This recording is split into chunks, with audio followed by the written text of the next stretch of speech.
Vallabha Girivaradhari Gopijana Vallabha Girivaradhari Jashodanandana Brajajana Ranjana Yashodanandana Brajajana Ranjana Jamuna Tira Bonachari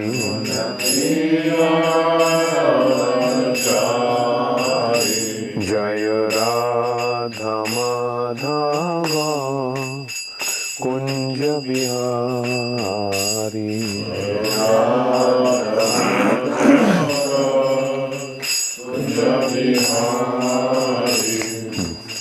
Gopijana Vallabha Girivaradhari Gopijana Vallabha Girivaradhari Jashodanandana Brajajana Ranjana Yashodanandana Brajajana Ranjana Jamuna Tira Vanachari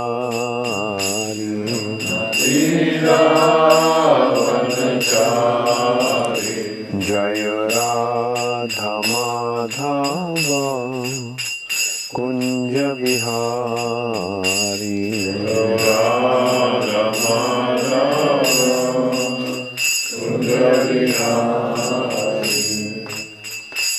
Gaur Premanande Hari Hari Bo Namo Vishnu Padaya Krishna Pristhaya Bhutale Shrimate Bhakti Vedanta Swami Niti Namine Namaste Saraswati Deve Gauravani Pracharine Nirvishesha Shunnavadi Paschata Nishatarine Srila Prabhupada Ki Jai.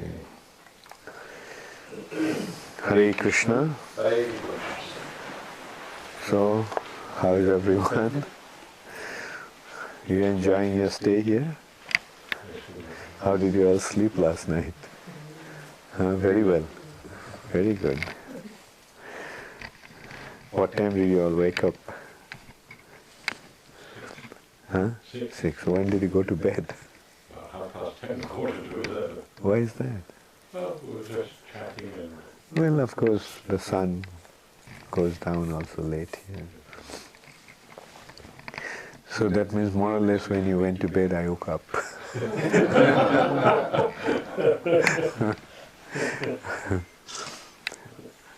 I went to bed last night at 8:45, I think. Yeah. Or 8:30, 8:30, 9:45.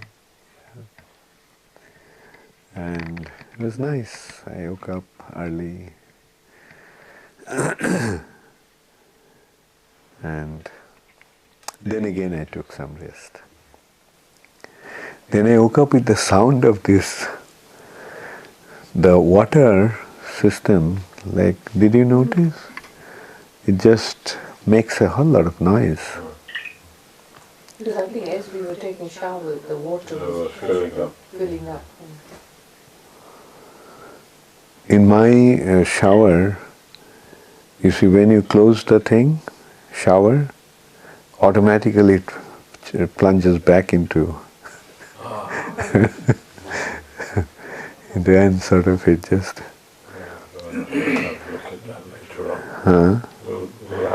It's an old, very old house. I mean, you can see that the wood is eaten up. You know?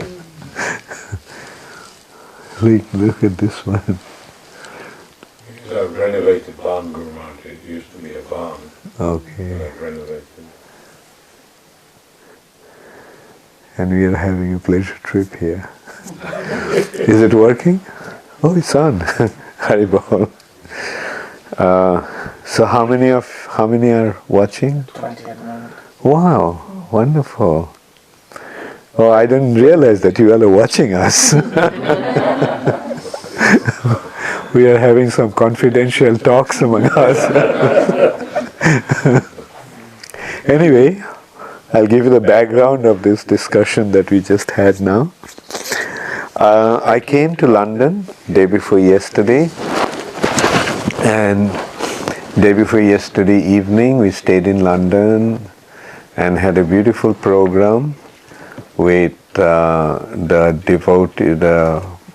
senior devotees of the Bhaktivedanta Manor, Soho Street, and also they came from.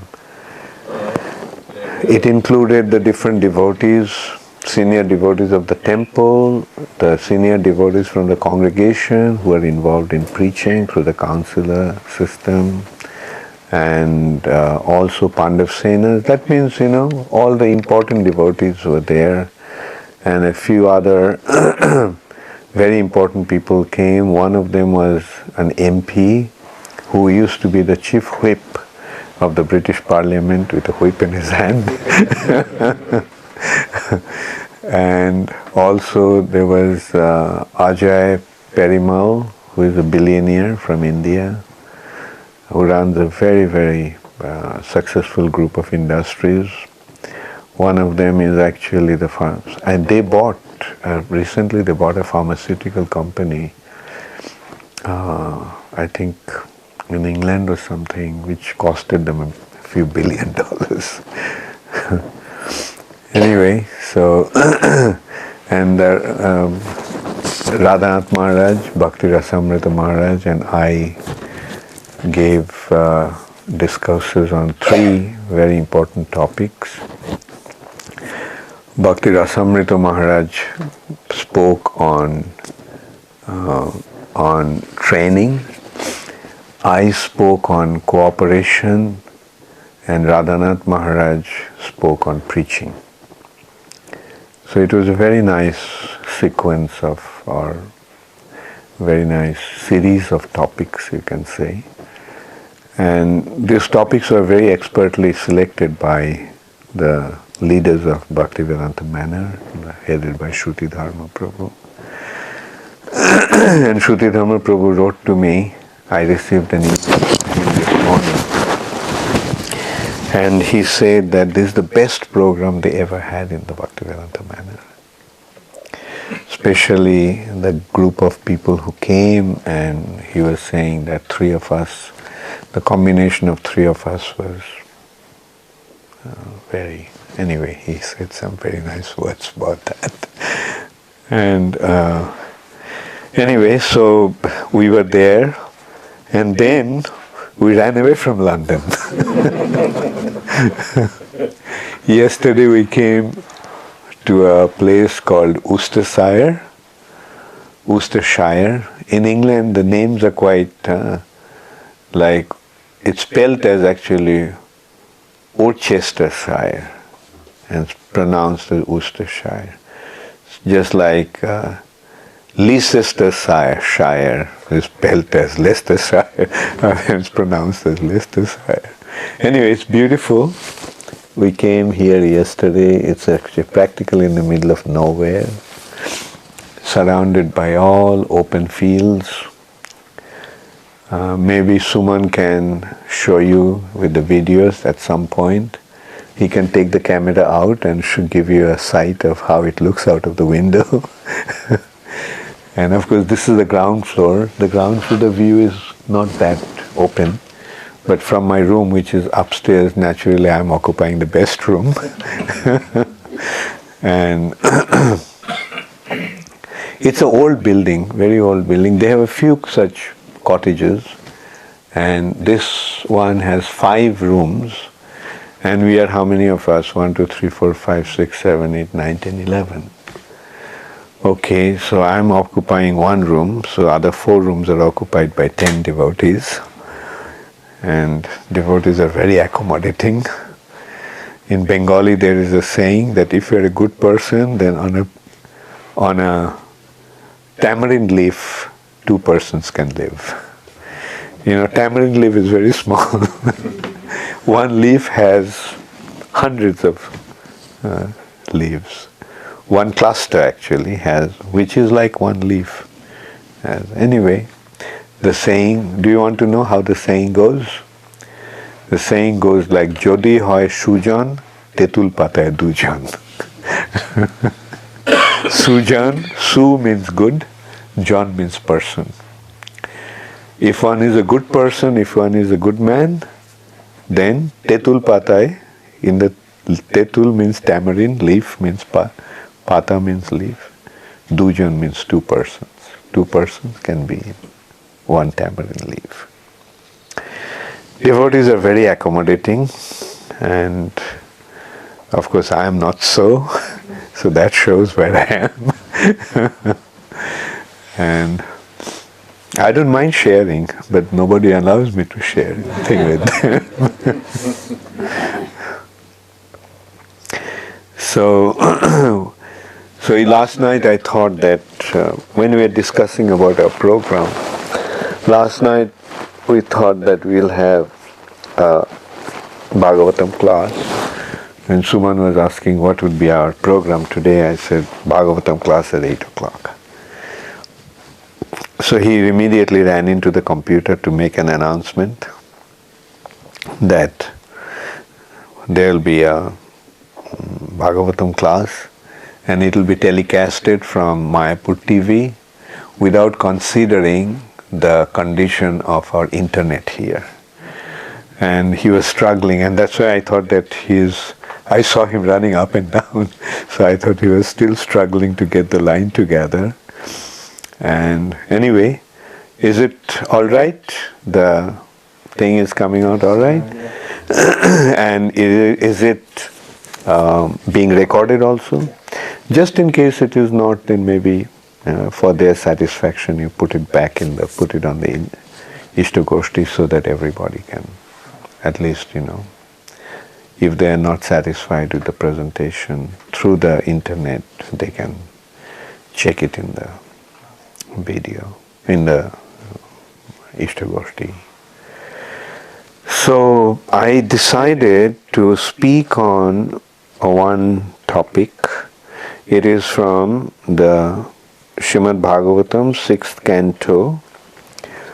Srimad Bhagavatam, 6th canto is actually describing Ajamil. It begins with Ajamil incident and how Jamadutas came to claim Ajamil. Actually, Ajamil's subtle body. At the time of death, the gross body is rejected. One leaves the gross body. One is free from the bondage of the gross body. But the subtle body remains. And it is the subtle body that carries the soul to the next body according to his karma. Because the subtle body remains, the karma, all the karmas are imprinted in the subtle body. All the karmic reactions remain in the subtle body. And the subtle body doesn't die. And it is according to the shape of the subtle body that developed according to one's karma, as one acted, the subtle body takes the shape and accordingly he gets his next body. Therefore we should be very cautious how we act, because if the actions are wrong, then we'll be subjected to the reactions. And don't think that no one is watching you. Every time you are being watched. Krishna's divine arrangement is as such that every living entity is being watched constantly. Karmana daiva netrena. Karmana, according to one's karma, or rather one is watching, the demigods are watching, daiva netrena, divine eyes. What are those eyes? The eyes of the demigods. The eyes of the demigods are watching us. And accordingly, we are getting our jantar deho paputta pattai, like a living entity gets his body. This body that we have is a result of our previous karma. And the way you are acting now, that will generate our next body. And now here, this incident is very important for us, those who have taken shelter of the holy name. Because this incident is actually giving us an indication of the potency of the holy name. It's practically impossible to get rid of karma. It's practically impossible to get rid of our subtle body. We can get rid of the bondage of our gross body at the time of death, but there's no way we can get rid of the bondage of subtle body. The subtle body will take us from one body to another. The transmigration of the soul actually takes place through the subtle body. And so here, this incident is very important because we are seeing that Ajamil was about to die. Ajamil was a very, very sinful person. He was an extremely sinful person. But he had a good past, good upbringing. He was a Brahmana, born in a Brahmana family. So he was trained up to be a Brahmana from his childhood. That is the Vedic culture. In whichever varna or whichever community one is born, he gets the upbringing according to that. It's actually, you can consider, like those days, there was no schools, colleges, universities for vocational. These are actually vocational trainings. Like they are getting to learn different occupations simply to get a job. That's why modern education is simply only for Sudras, to get a job mostly. But that was not the Vedic time. That was not the society. That is not how the society used to be during the Vedic time. During the Vedic time, there was 4 varnas. And they would act according to their varna. And the child who is born in a specific varna at certain age, say from 6 years onwards, he would be with his father. Up to 6 he is with his mother. But from 6 onwards, he would be with his father. And the father will have his occupation. Say for example a Brahmana. A Brahmana will have the occupation of Brahminical activities. Pathan, jajan, jajan, dan, pratigraha. These are the Brahminical activities. Studying the scriptures. So the father is studying the scripture, what the son is doing, he is listening to the father. And then his father is teaching, the son is watching. He is worshipping. He is performing sacrifices. He is giving in charity and he is accepting charity.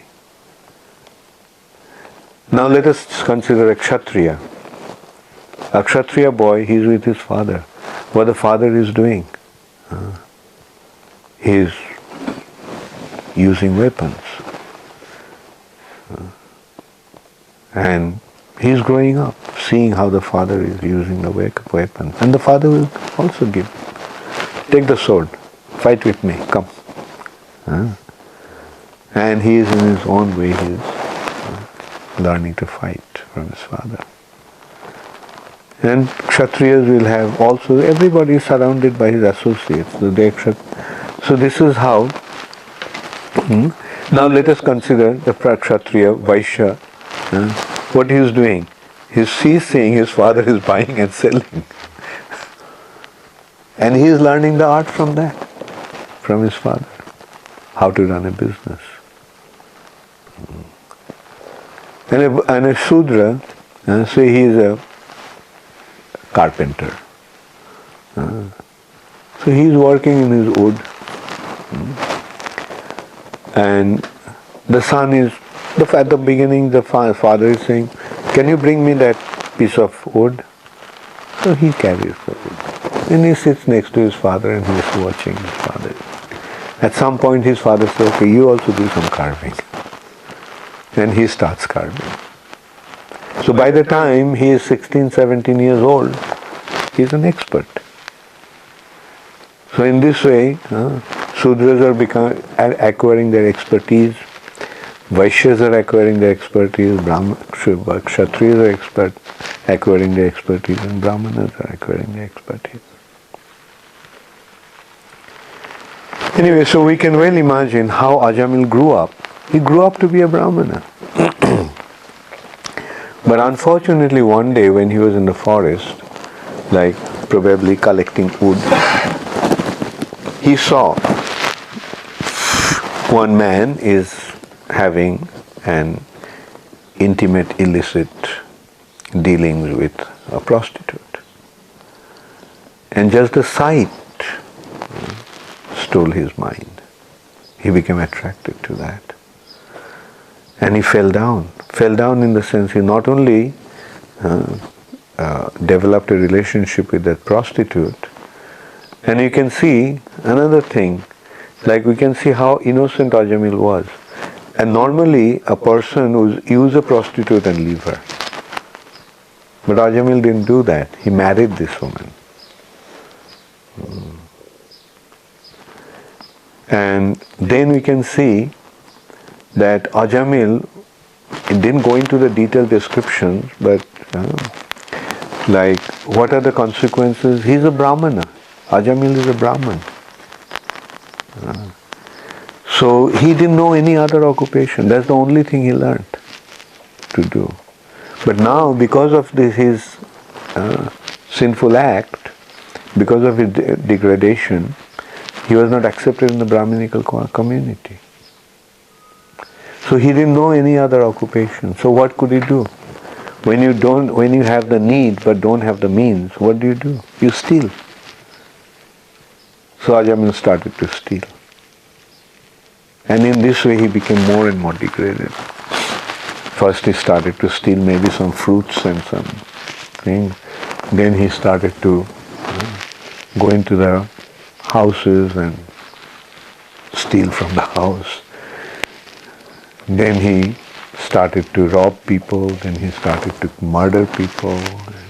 He became extremely fallen. And then Ajamil had children and family. And the time came for him to die.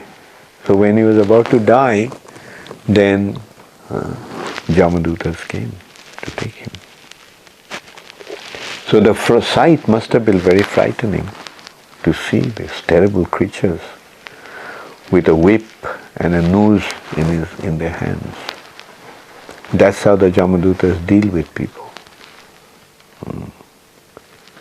Like with the noose, subtle noose actually. With the subtle noose they tie up the person on the throat. Right? The subtle body cannot be tied up with a gross thing. So with a subtle noose, and then when the person doesn't want to leave the body, they whip to make him move out of the body. And then they drag him. So seeing them, Ajamil, out of fear and realizing that now he's going to die. So at the time of death, what one does, he remembers the one who is most dear to him. And his youngest son happened to be the most dear to him. And his name happened to be Narayan. So Ajamil called out the name of called out to his son by the name Narayan. And as soon as he chanted the name Narayan, immediately the Vishnudutas came. So this has been described also. The Vishnudutas are patrolling around all the time, like the policeman. And whoever takes shelter of the Supreme Personality of Godhead, they come to his rescue. So the Vishnudutas immediately appear and chastise the Jamadutas. You don't have any right to take him away. So Jamadutas protested, no, he's a very sinful person and it is our duty to take him to Jamaraj for judgment. But Vishnuduta said, no. Because he chanted the holy name of the Lord, he has been free from all his sinful reactions. And now this verse is saying that even though the chanting of the holy name was not pure chanting, He didn't chant the holy name of the Lord remembering Narayan, indicating Narayan. He chanted the name addressing his son, youngest son. But even then, that Nam Abhash, it was not Nam, it was an Abhash. It was a reflection, a shadow of the name. But still, it purified him from all his sinful reactions. So this verse, the 14th verse of the second chapter of the 6th canto is saying that Shanketang Parihashyambya Stobham Helanam Evava Vaikuntha Namograhanam Asheshagho Haram Bidu. Sankettam, the word Sankettam means indicating something else. Sanket means to indicate something. Now, here he used the name not to address Vishnu, but he indicated someone else, his son, Sankettam. Parihashyam, jokingly. Not chanting the holy name as such, but sometimes don't people say, look, this is Hare Krishna. Always chanting Krishna, Krishna. These guys are crazy. So that is Parihashyam, jokingly. Helanam, neglectfully. Helanam and Stobham. Stobham means as musical entertainment. So sometimes people chant Hare Krishna Mahamantra, but without knowing, but they think, oh, it's nice music.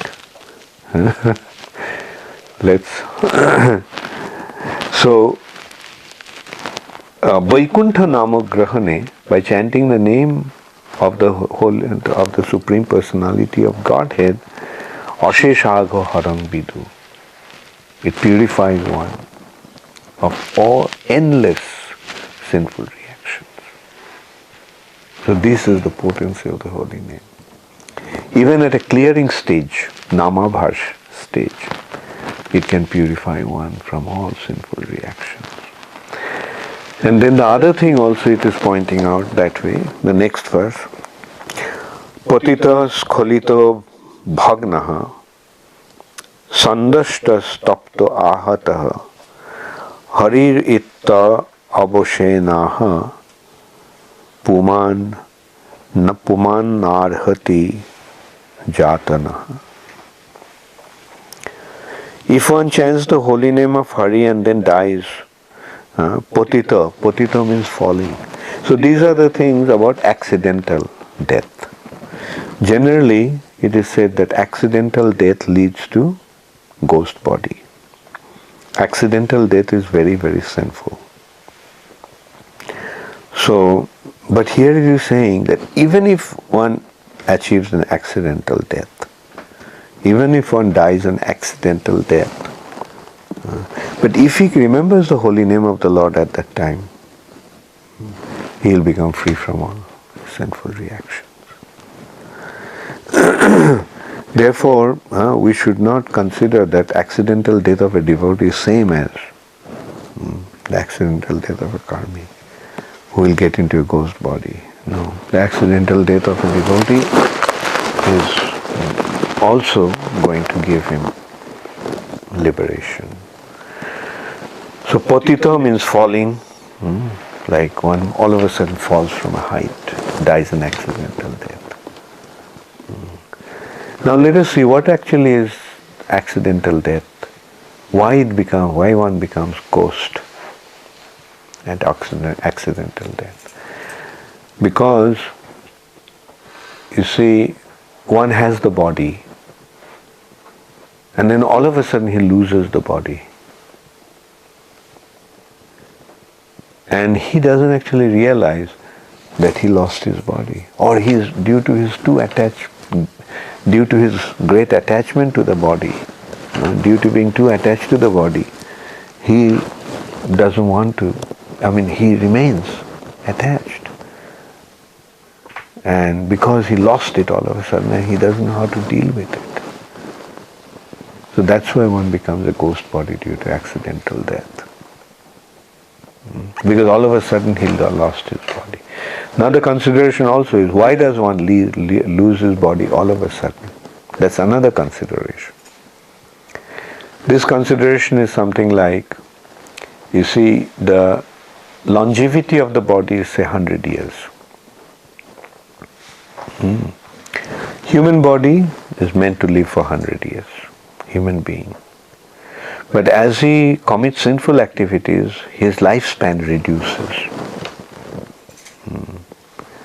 So his lifespan was 100 years, but some sinful activities brought it down to 90 years, 80 years, 70 years, 60 years, 50 years, 40 years.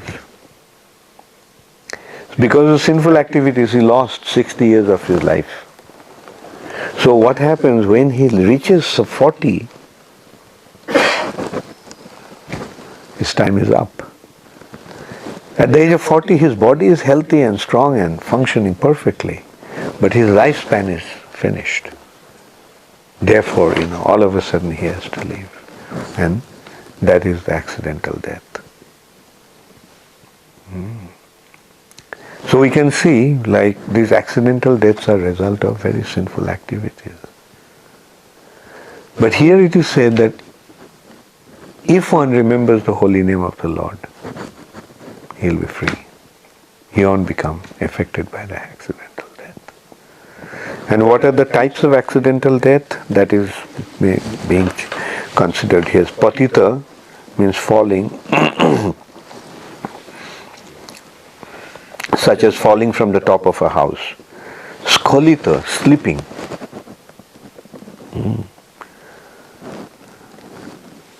Suffering from broken bones while traveling on the road.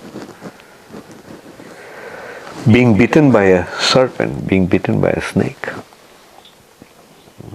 That's also an accidental death. Being afflicted with pain and high fever.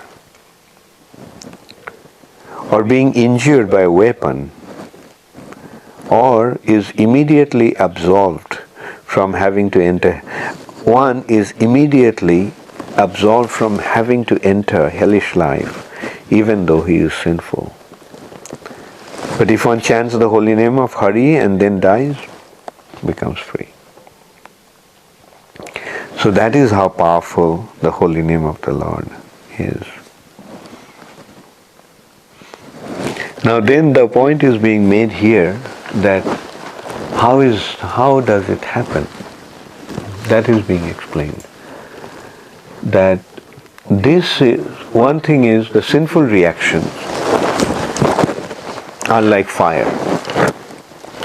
If you touch fire knowingly or unknowingly, will it burn? If a child touches the fire, does it say, oh, it's a child? No. Fire will burn. Similarly, sinful reactions will have its effect. Similarly, the holy name also will have its effect.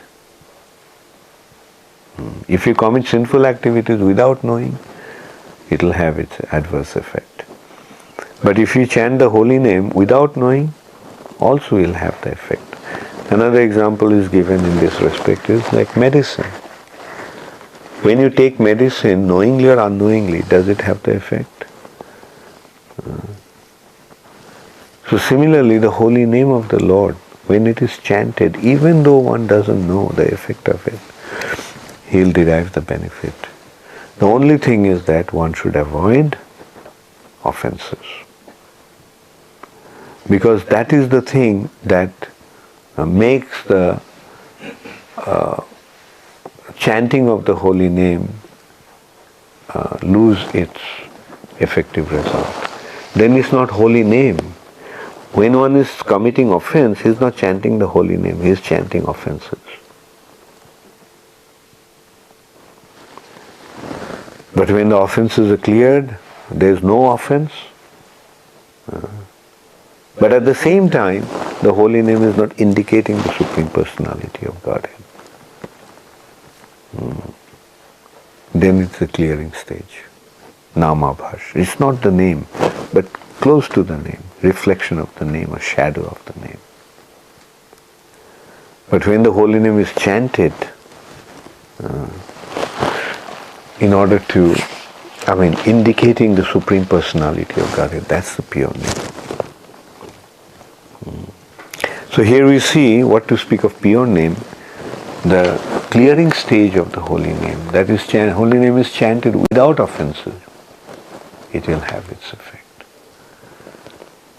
And that point has been made by Haridas Thakur, that koti janme brahma gyane jei mukti noy, shudhumatro namabhashe shei mukti hoy. The liberation that one cannot attain after millions of lifetimes of Brahman realization, just in the stage of namabhash, one achieves that liberation.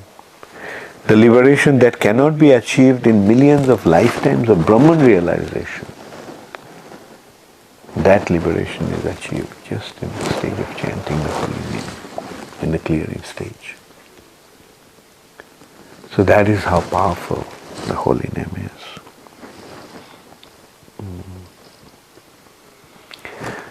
Therefore, we have received an inconceivable good fortune. Now let's just take advantage of that.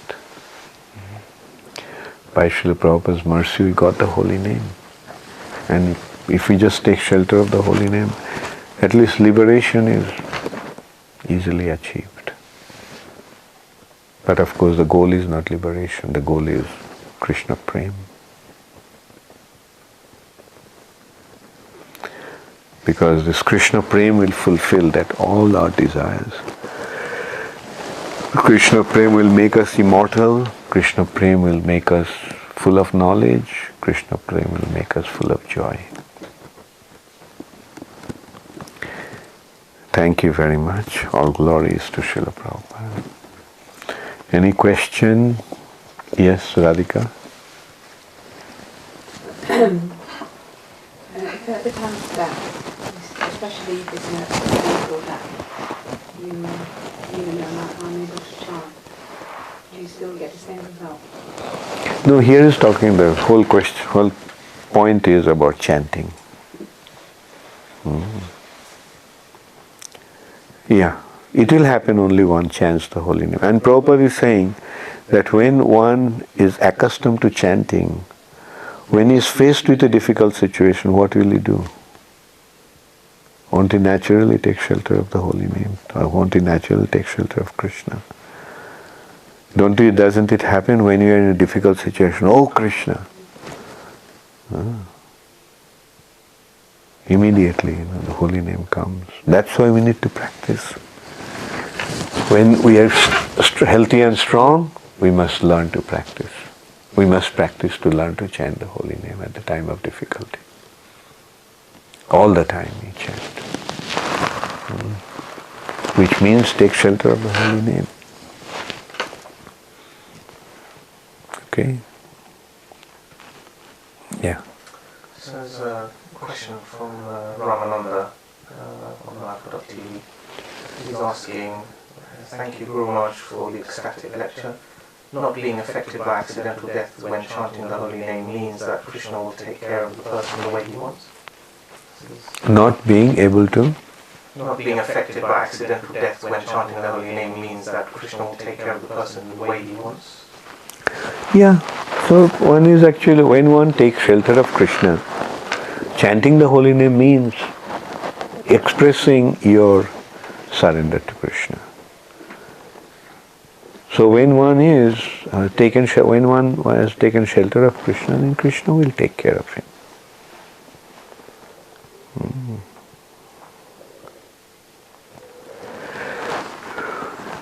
That's the only question in the internet? Yes. Narendra Just Krishna. talking about accidental death. If a person is unconscious and he cannot, or he or she can chant, and we chanting on behalf of him, does that help? Yes, very good. Yes. That's why, devotees always go there when one is leaving his body. And, so even though unconscious, but at the time of death, although it may seem that he is unconscious, but the consciousness is not displayed in the body, but the living entity is conscious. Right? I tell you, when Jamadutas come, he won't remain unconscious, he'll wake up. Although others won't be able to see it, what you are going through, but you are very much conscious. Right? So at that time, if you are reminded, oh, chant the holy name. If you say others are chanting, then you realize, now, that's what I have to do. Right? So this is how the devotees create a good fortune for a departing soul. Therefore, we are not so interested in attending weddings. We are interested in attending a dying person. Because that's the time they'll need us.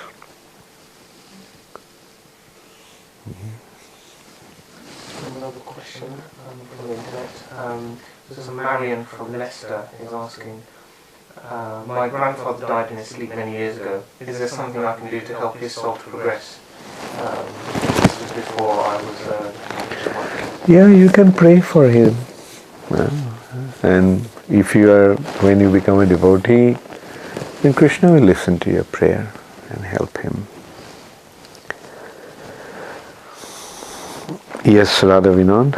Guru Maharaj, if a person is not Krishna conscious all his life, and somehow or other, either the family member or friend invite devotee and come to the last stage, and they chant, they read Bhagavatam, what sort of benefit do you get? Well, in this respect there is an incident, there is an example in the scripture, Purana. A Muslim man was attacked by a boar, wild boar. And being attacked by the boar, he is dying.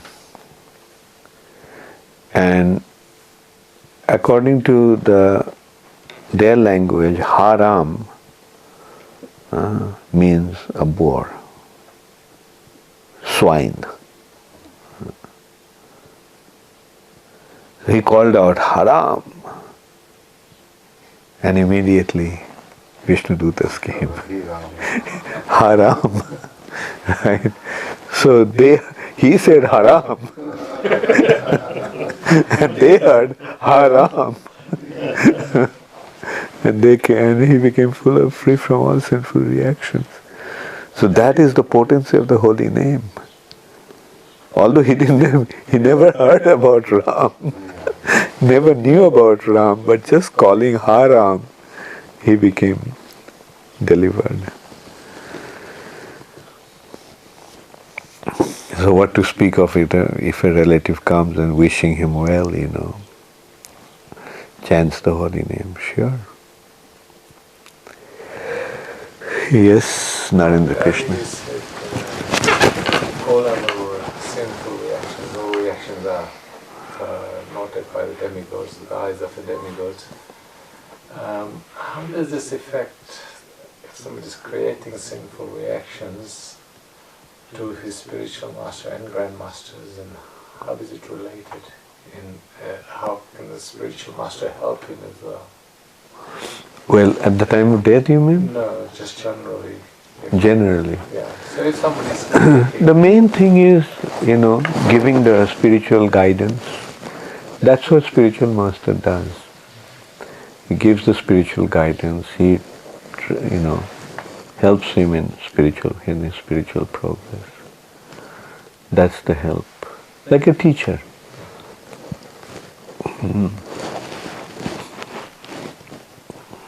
A teacher teaches. And that is how he actually helps the students. But then it's up to the student to what extent he will accept the teachings of the teacher.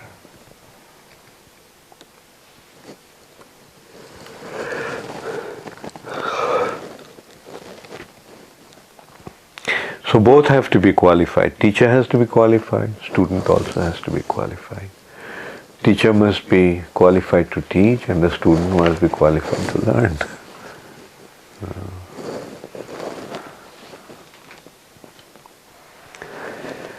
Okay.